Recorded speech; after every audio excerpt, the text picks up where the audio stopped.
Vamos agora baixar e instalar a versão correta do QGIS. Você pode até já ter instalado no seu computador, mas é possível também que você esteja com a versão não tão recomendada do QGIS, tudo bem? Então, para acessar aqui, para baixar do site oficial, entre no site qgis.org, você pode procurar no Google, e aqui em cima você pode mudar para português. Vou mudar aqui rapidinho. E agora você clica em baixar agora. Bom, você vai ver aqui, tem algumas opções de sistema operacional. O mais provável aqui, que a grande maioria esteja com o Windows, então eu vou fazer tudo para o Windows. E aqui, clico em baixar para o Windows. E aqui temos algumas opções, e eu vou explicar aqui a diferença entre essas 4 opções. Bom, aqui temos último lançamento e aqui temos lançamento de longa duração. Bom, qual é a diferença disso?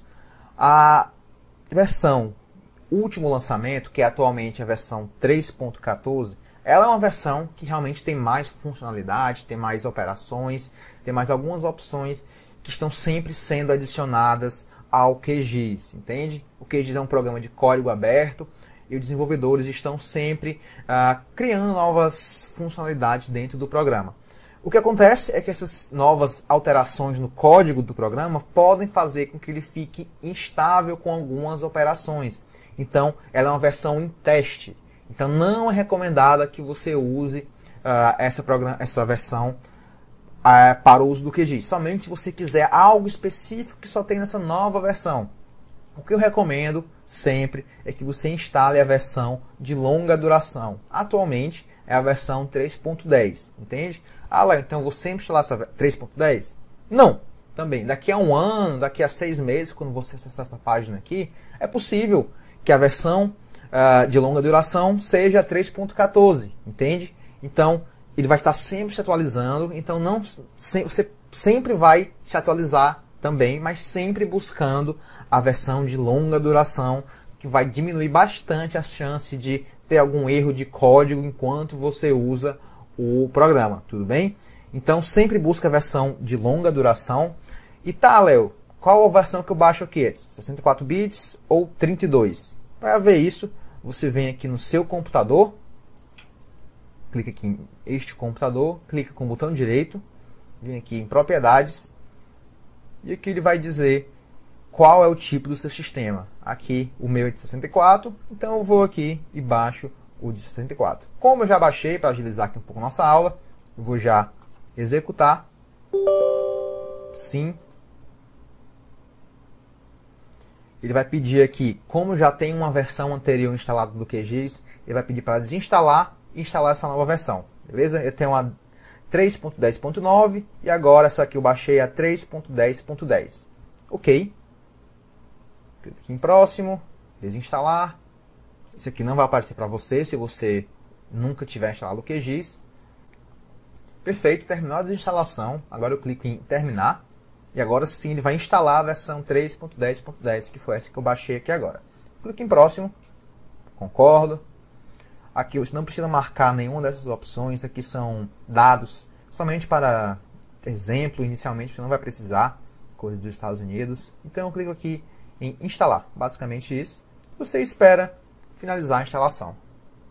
Enquanto termina aqui a instalação, eu quero conversar também com vocês. Muita gente me pergunta, Léo, o meu computador ele tem tanto de memória, processador tal, o QGIS eu posso utilizar, eu consigo utilizar tranquilamente? E a pergunta, a resposta que eu sempre dou para isso é que sim, o QGIS ele não tem nenhum requisito mínimo para ser utilizado. Você pode até procurar aqui no site oficial, ele não existe. E a grande diferença é que o QGIS vai rodar no seu computador, sendo que vai depender da quantidade de dados que você vai trabalhar e também da extensão que você vai querer processar, se são dados vetoriais, dados raster, vamos já conversar sobre isso também. Mas o que vai variar basicamente é o tempo de processamento, entende? Se o seu computador for um pouco mais simples, ele vai demorar um pouco mais a processar, mas ele vai conseguir processar sem problema nenhum, entende? Uma configuração mínima, assim, que não é nenhuma recomendação do QGIS, mas que eu vejo que ninguém tem problema com ela, já supre a grande maioria dos casos, seria 4 GB de memória RAM, e um processador i3 ou i5 já é mais que suficiente para a grande maioria das operações dentro do QGIS, tudo bem? Pronto, e agora a instalação foi terminada. Agora eu vou clicar aqui em terminar, vou aqui para a área de trabalho, ele fica aqui e cria uma pasta chamada QGIS 3.10.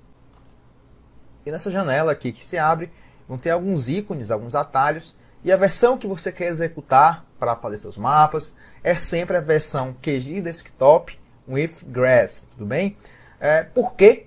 Porque essa versão, essa opção aqui vai ativar todas as opções do GRASS, que é meio que um complemento do QGIS, e acontece que muitas vezes as pessoas executam somente o QGIS Desktop, e quando eu falo para elas fazerem tal operação com tal função, ela não encontra, porque está desativado, ela é ligada ao GRASS. Então, para não ter risco de você não encontrar alguma operação que você está precisando fazer, algum botão, alguma função realmente, sempre execute essa versão aqui, não tem nenhum problema, não vai ser mais pesado, não vai ser mais lento, sem problema algum, tudo bem?